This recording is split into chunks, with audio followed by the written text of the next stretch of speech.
Yeah, I don't think that Seattle would accept that deal. That's why I said, to me, it's a no-brainer. They don't like the way he talks. They don't like the way he looks. If his name was Joe Smith, he'd probably be liked more. His name's Howie Roseman. They don't like him. He's made mistakes. You put him up against any other GM, and you're going to say, that guy made a mistake too. He's made mistakes. Bill Belichick makes more mistakes than Howie Roseman does.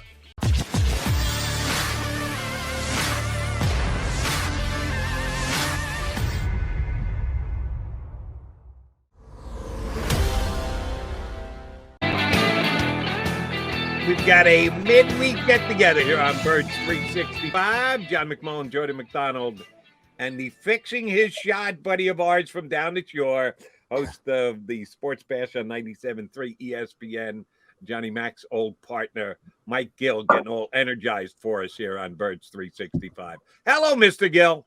Good morning, gentlemen. How are you?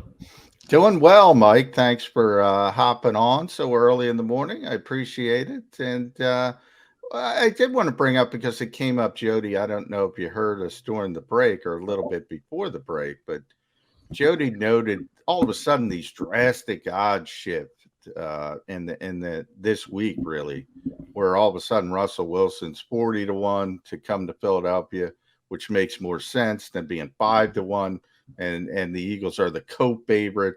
I know you had John Clayton on your show somewhat recently, and I wanted you to give the listeners a little bit of what he said as far as Russell Wilson even potentially moving anywhere. That's hurdle number one to get him out of Seattle, and then why people are focused on Philadelphia now. Well, I think we know the why, right? I mean, everybody's going to connect dots that they have the ammunition, and they have a GM, like him or not, who does his due diligence. He's going to be involved in every high-profile name. He's going to make that call. So that's one of the why.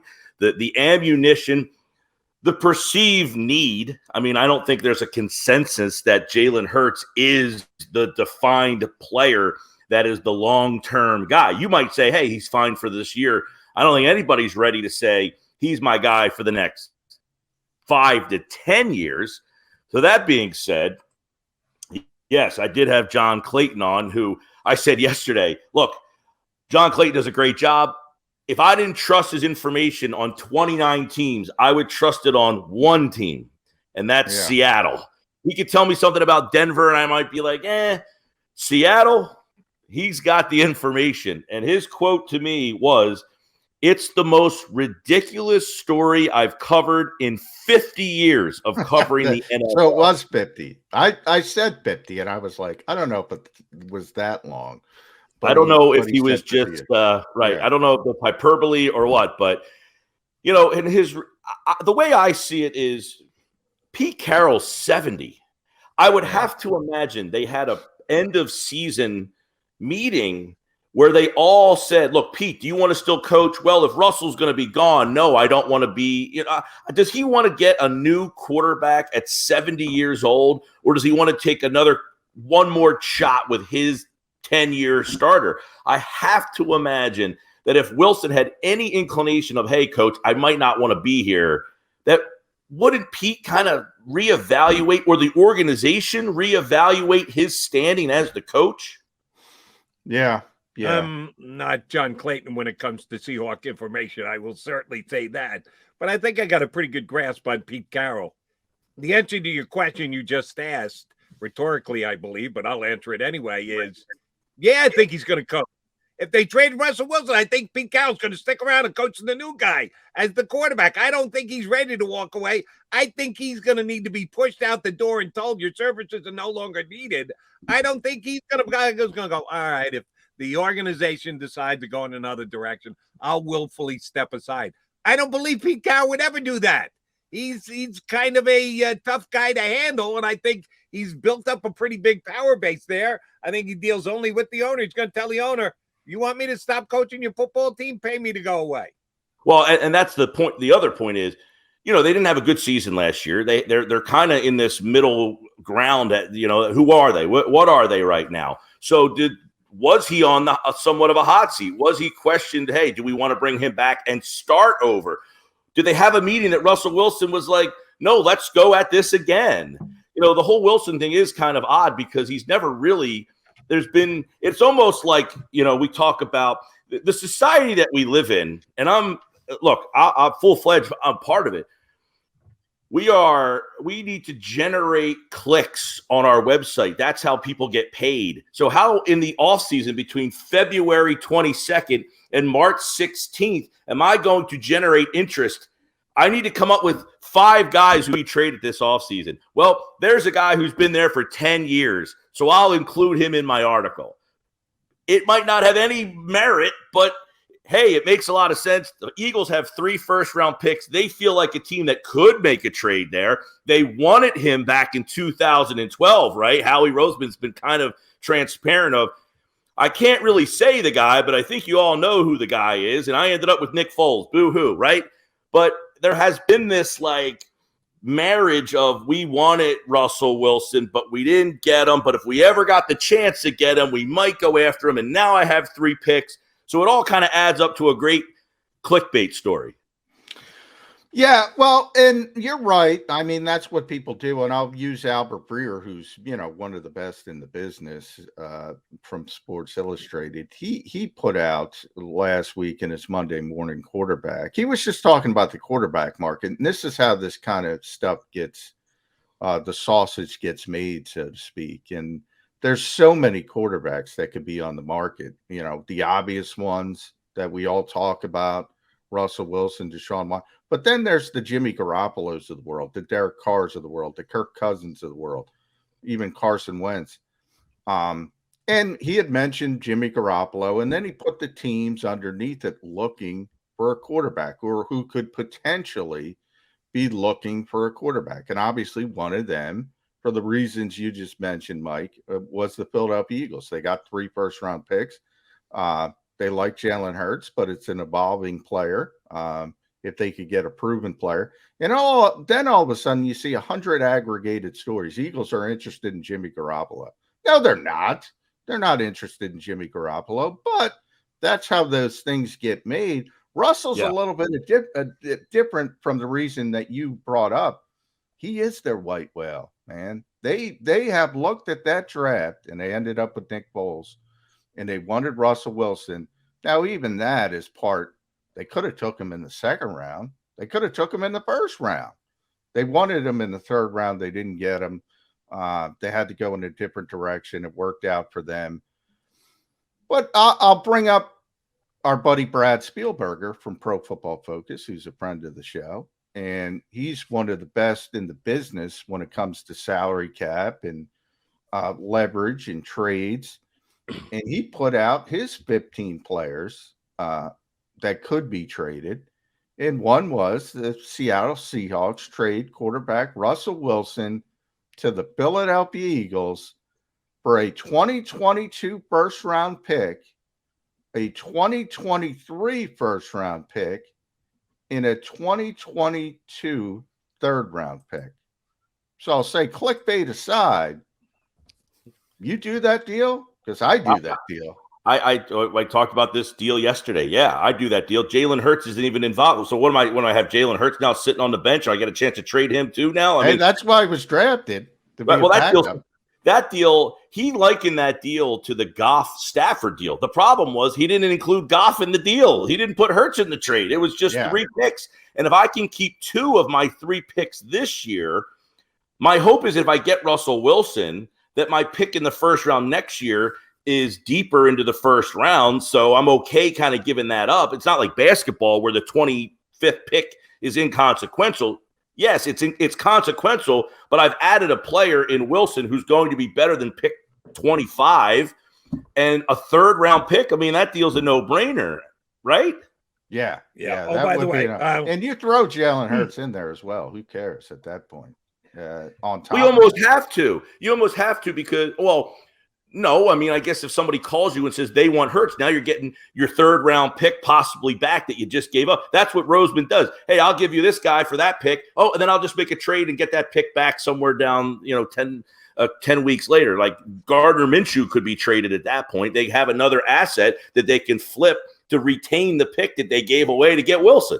Yeah, but Howie likes to win those deals, and he just used the second-round pick on Ertz, so he's going to ask for a second-round pick. I don't think he's going to settle for a third. And, oh, by the way, for you and Brad Spielberg and everybody else, I don't think you're getting Russell Wilson for that deal. You want to compare it to the Matthew Stafford deal, that's fine. What did Matthew Stafford ever won before he got dealt to the L.A. Rams? The answer, zippity-doo-dah.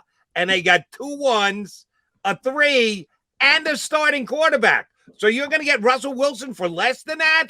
A 1 now, a 1 later, and a third? By the way, Jody, you have to tack on, and Matthew Stafford worked out, so that increases the thought process of acquiring a veteran quarterback. So in theory, only go up, it wouldn't go down. I agree with you. That's too I don't think that Seattle would accept that deal. That's why I said, to me, it's a no-brainer. The question becomes, if Seattle does what they should do and says, no, we want your 3 picks, then you have to make the decision. Is having Russell Wilson giving up the 3 picks, where is this team right now? Are they a Russell Wilson away from making the jump from 9 wins to Super Bowl team? I don't think so, defensively anyway.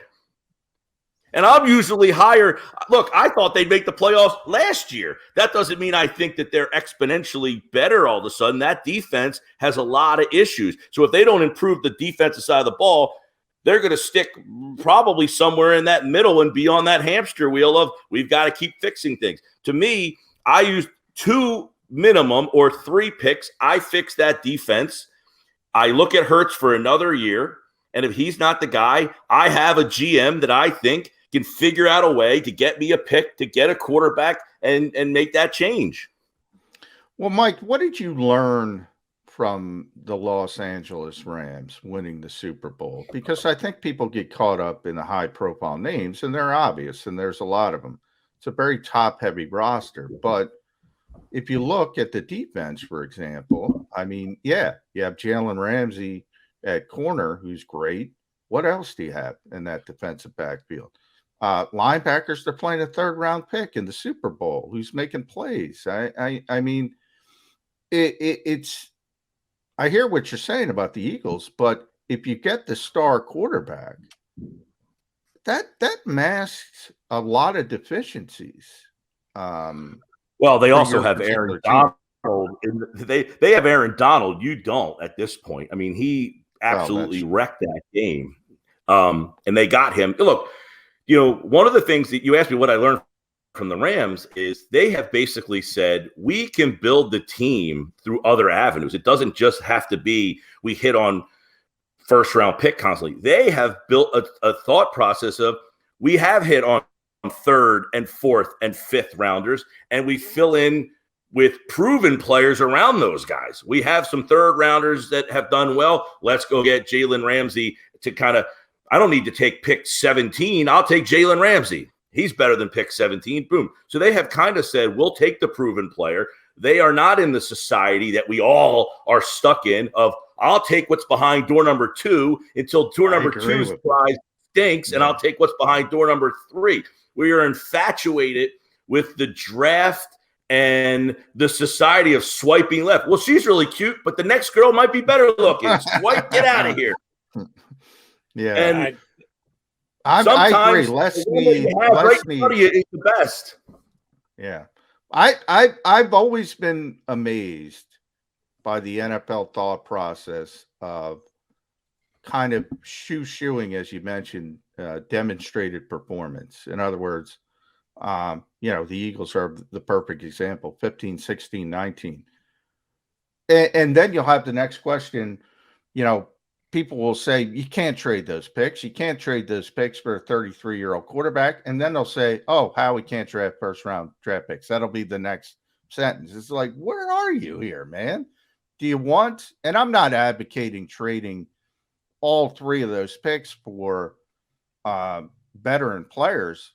But I got to tell you, if you can get Jalen Ramsey for the 15th pick, why the heck wouldn't you do that? Now, it's easier said than done. The Rams have been able to pull that type of thing off. But why do NFL teams – They went that route, John, where they had won the Super Bowl. The next year they were there, And Howie had to admit it. Look, we thought we had this window, so we kind of went off the script a little bit, and we did things we typically wouldn't do. I think at the beginning of last year, they thought that window was still a crack open, so they traded a draft pick to get a Darius Slay. They figure we can get a veteran player. That's a deal. 3rd-round pick for a veteran established player. Let's do that. Well, obviously, and by the way, it worked. It worked, right? them. Well, the season blew up in their face. Yeah. For whatever reasons. The quarterback was horrible. The offensive line was absolutely decimated by injuries, but they did target a proven player for a draft pick that ended up working out. Now, do they do that again this year? They have 10 picks, possibly more, when the comp stuff comes out. So I wouldn't be shocked if they went down that road and said, look, we have ammo. Let's get more proven talent here because we're devoid of it. All right, Mike, the guy who will make the decision on all of this stuff, he won't make it in a vacuum and won't make it by himself. It'll be a collaborative effort. But the guy who's at the head of the pyramid is Howie Roseman. And we're 3 weeks away from the start of the season, the NFL year. But it also means we're 3 weeks away from the last year of Howie Roseman on his contract for the Philadelphia Eagles. It's become a story over the last couple of days here, and it should, because we are within 3 weeks of the start of Howie's potential last year. The Eagles haven't always told us every move they've made in the executive offices the day that it got finalized. They, from time to time, take the route of nobody needs to know. We're not necessarily going to tell anybody during the offseason. Where do you think the Eagles sit with Howie's contract? Do you think it's been discussed? Do you think there have been preliminary conversations? Do you think there's a done deal that nobody's yet discussed? We'll get more clarification on this when Howie's got to speak to the media next week at the Combine. What do you think we're going to hear? That's a great question. And I know Roseman's not the most popular guy. I'm not a Roseman hater. So I feel like look, NFL GMs make mistakes. I think the hit rate is like 53% in the first round. He's had some good picks. He's had some bad picks. The bad picks are highlighted because they're skill positions. This team wins a lot more than most, right? The Cincinnati Bengals haven't been to the Super Bowl in 30 years. They haven't won a playoff game in 30 years or whatever. There's a lot of organizations. There's a reason why organizations constantly keep poaching front office people from this organization. Do they think Roseman is that bad that they keep wanting to take his constituents away? So to me, that speaks volumes that Lurie feels very comfortable. He wants a voice. He knows he has a voice with him. And we ask a lot. If I were to ask who are some of the best GMs in the NFL, I think the average fan out there has no answer. They just don't like Roseman. They couldn't give you an alternative. They just don't like him. And for whatever reason, they don't like the way he talks. They don't like the way he looks. If his name was Joe Smith, he'd probably be liked more. His name's Howie Roseman. They don't like him. He's made mistakes. You put him up against any other GM, and you're going to say, that guy made a mistake too. He's made mistakes. Bill Belichick makes more mistakes than Howie Roseman does. So I think he's pretty safe, to be honest with you, Jody. I think the conversation is more academic than it is performance-based. It is comfort. It is a confidant. It is a friend. And at this stage of Jeffrey Lurie's life, he doesn't want to have to start over with some guy who's going to come in and I have the new secret sauce. No, our secret sauce is working in Lurie's mind. They feel that they are a successful organization.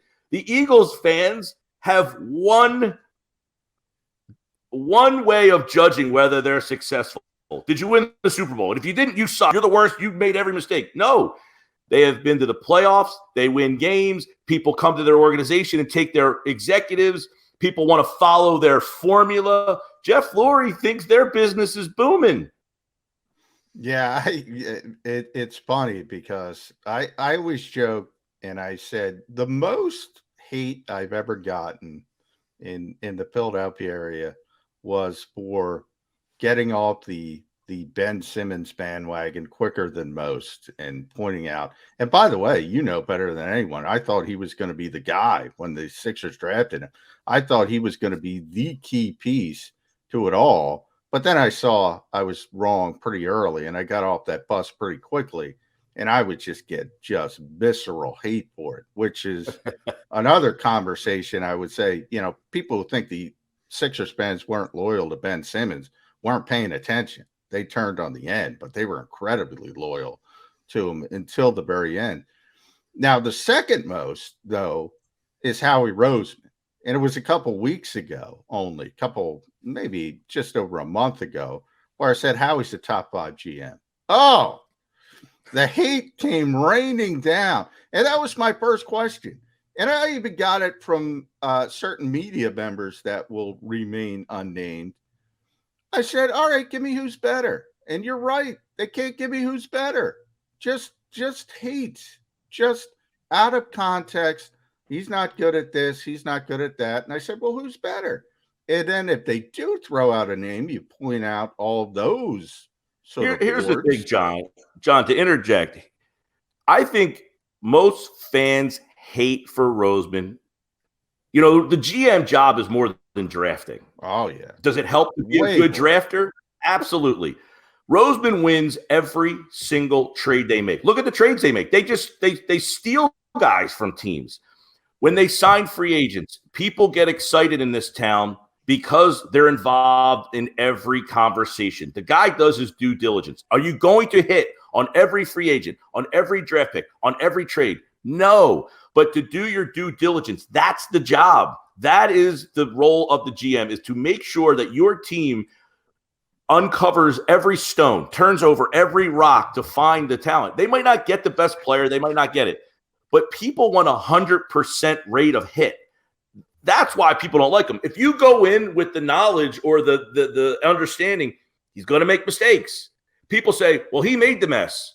He gets to clean it up too. Well, yeah, if you went to work and you made a mistake, wouldn't you want your boss to say, hey, you made a mistake. Now you need to learn from that mistake and clean it up. No, people want you to make a mistake and get fired immediately in this job. That's not how it works. People say, well, you can't give him credit. He's the one who made the mess.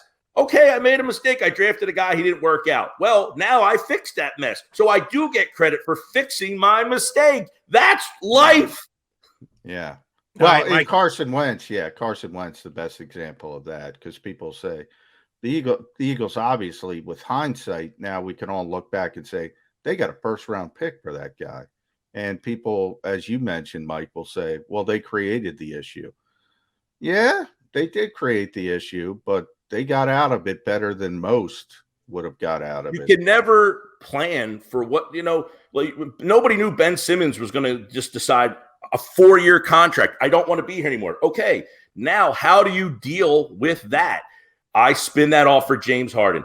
Carson Wentz, he was going to be the MVP of the league. It looked like we had a franchise quarterback. The Eagles have a history that we identified players before they're going to really make a lot of money, and we signed them early so that we win the deal. Well, didn't work out with Wentz. So what did I get with Wentz? I spun him off and got – so, yes, the deal doesn't work out, but how do I fix my mistake? That is the big thing that people kind of gloss over a lot. No, I do want to ask about a team in the division that the Eagles will have to be battling next year, and that's the Giants. I thought that coaching hire was okay. I think they're doomed to have a bad season because they're going to stick with Daniel Jones, but that's just me. I'm not a Daniel Jones fan. But they did procure, you touched on this earlier, Mike, that teams just keep picking players out of the Eagles front office. They did so this year with Brendan Brown going to New York, and he's going to be the assistant GM there. The Giants don't draft once in front. Eagles had 3 first-round picks, but guess what? The Giants draft in front of them twice. They've got 2 of their own, and they come before the Eagles' 3 picks. Any chance the Eagles lose guys to the Giants this year that they may be thinking about, that Brandon Brown decides to take the information and acumen that he picked up here in Philadelphia and use it up the turnpike in New York? Oh, I've commented that I think the Giants are finally moving in the right direction. It's been a while, but I think that they're finally moving. I wouldn't be surprised, Jody, if they brought Trubisky in, from Buffalo, had him kind of compete for that job. Maybe not compete, but just have him kind of lingering over Daniel Jones' shoulder to let him kind of know it's now or never. Not that Trubisky's great, but Dable knows him. He it's just a motivation to try to get the most out of Jones. But I think they're at least moving in the right direction for the first time in I don't know, 10 years, 8 years for the Giants, right? Yeah. When was the last time they were any relevance? Yeah, it's been a long time. Yeah, I think the Giants are very interesting, and where they're picking, Jody. I mean, they're in the top 10. They have 2 picks up in the top 10.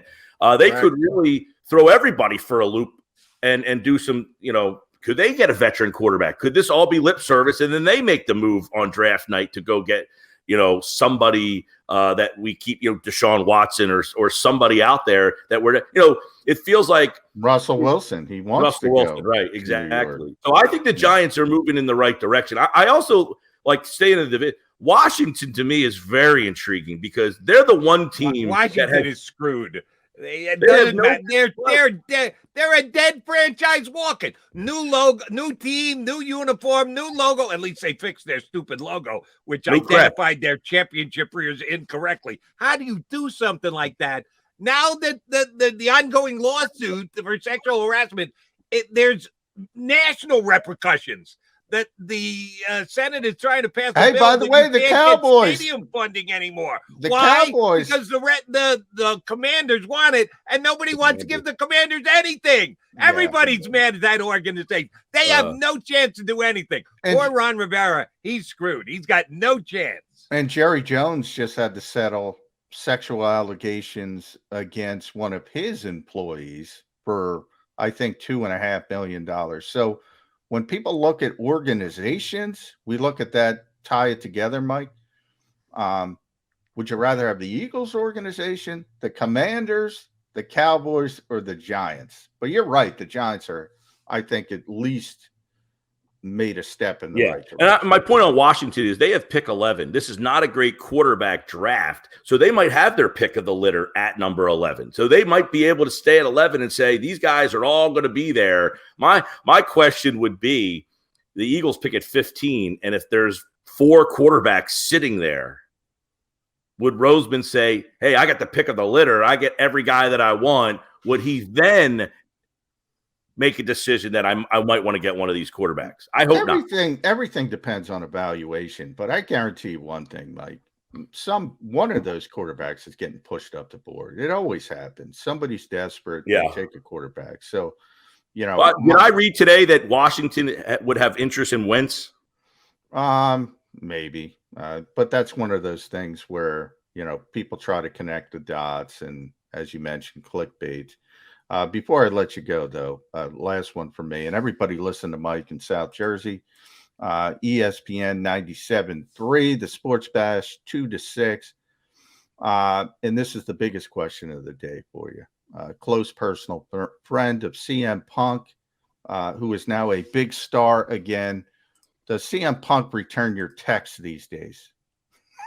Yes, he does, actually. They were in Atlantic City last 2 Wednesdays ago, I guess. AEW. Yeah. I texted John him. told me he was going down. Yeah, I was going. I was going. I could have called me. I had tickets. I could have got you tickets. I had tickets. Yeah, I had a press ticket, and I was going to go down, but then I got.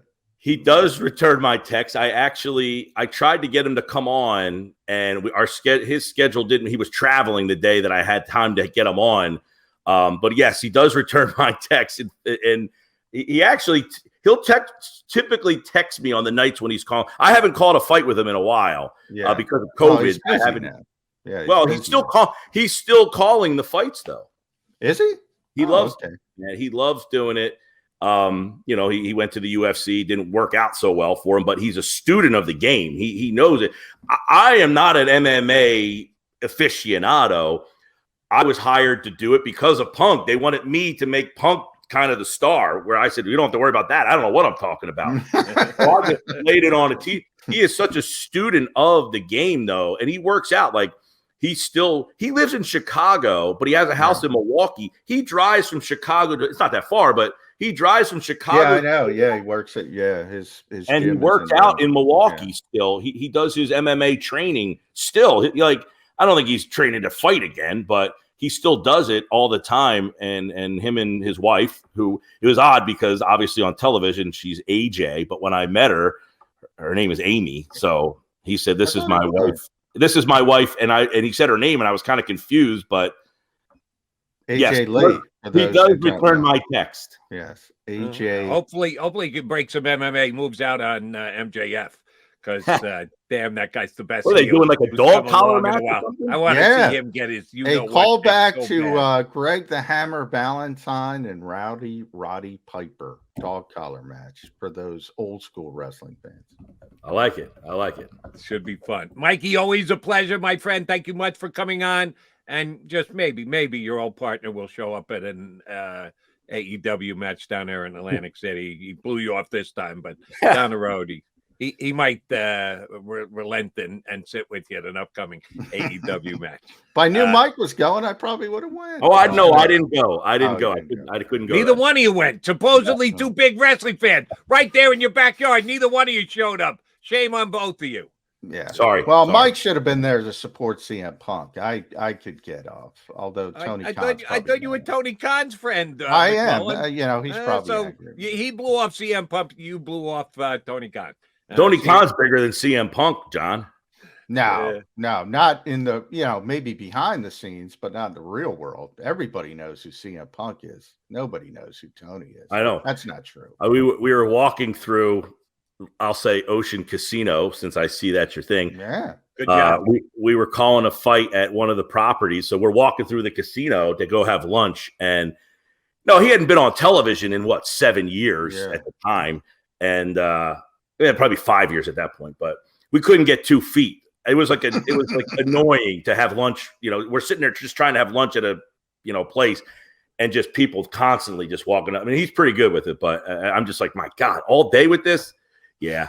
You could put up with it for a couple hours. I thought they were coming up for me, John, from when we were doing our show. Aren't you the guy who hosts football at 4? Yeah. I still get those people occasionally. Not as much as CM Punk, but occasionally. Not surprising. All right, Mikey Gill, thank you very much for coming on. We'll get you back up in a couple of weeks, bud. Thanks. No problem. See you guys. Thanks, Mike. Mike Gill, 97.3 ESPN down at Shore, the Sports Bash, hopping on board with us here on Birds 365. All right, coming back, we got a good guest, hour number 2, Shield Kapadia from The Athletic. Yes, he's a national writer these days, but he's still very much tied to the Birds hip. We'll talk both Eagles and NFL with Mike, with Shield Kapadia in hour number 2. We're coming right back here on Birds 365.